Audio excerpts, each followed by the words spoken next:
Halo semuanya, perkenalkan nama saya Lovita Krisya Rizilena Dan saya Jayata Faiza dari kelas 12 SMA Mutiara Bunda.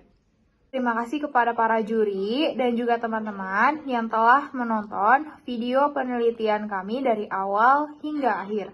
Penelitian ini dilatar belakangi oleh mewabahnya virus corona atau yang dikenal sebagai COVID-19 di Indonesia.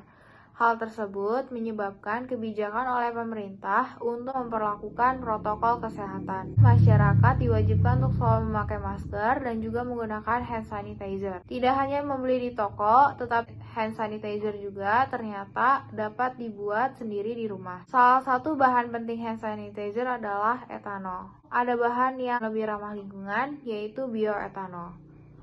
Dalam pembuatan bioetanol dapat dimanfaatkan sebagai limbah organik seperti kulit buah-buahan. Jika limbah ini dikelola dengan baik, maka limbah-limbah tersebut dapat mempunyai nilai ekonomi yang cukup baik.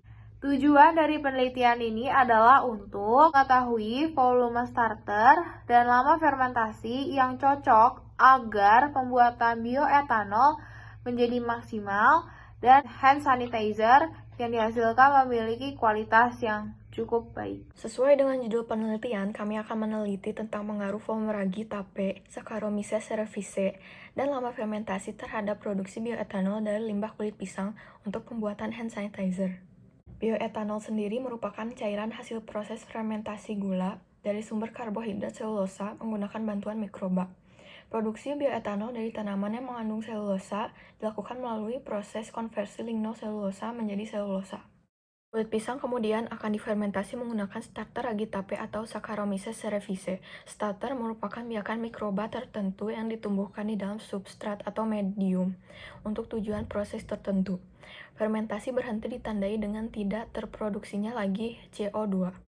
Penelitian ini bersifat eksperimental, dibutuhkan suatu sampel penelitian sebagai sarana pengumpulan data melalui variabel-variabel yang diuji. Metode yang digunakan dalam pembuatan bioetanol yang pertama adalah persiapan sampel, yang diawali dengan memotong kecil-kecil kulit pisang dan akan dibagi menjadi 3 sampel. Kemudian sampel diberi air secukupnya lalu di blender sampai halus. Tahap selanjutnya adalah tahap fermentasi. Ketiga sampel masing-masing diberi ragi tape. Sampel pertama akan difermentasi selama 3 hari, sampel kedua selama 6 hari, dan sampel ketiga selama 9 hari. Kemudian sampel tersebut ditutup dengan rapat dan disimpan di suhu ruangan normal. Setelah itu, ketiga sampel akan memasuki tahap filtrasi atau tahap penyaringan. Sampel akan disaring sehingga akan menyisakan filtrat dari limbah kulit pisang. Tahap terakhir, sampel akan memasuki proses destilasi. Prinsip destilasi ialah didasarkan dari perbedaan titik didih komponen zatnya. Pada proses destilasi yang dilakukan oleh peneliti kali ini tidak berhasil, dikarenakan zat yang menguap hanya sedikit sekali. Dan ketika diperiksa suhu larutannya cukup tinggi yaitu mencapai 90 derajat Celcius. Akhirnya peneliti memutuskan untuk mengukur titik didih ketiga sampel beserta titik didih air. Pada kurva kesetimbangan uap cair deviasi positif sistem etanol air berikut, terjadi pembentukan azeotrop pada komposisi uap etanol 89% dan suhu 78 derajat Celcius.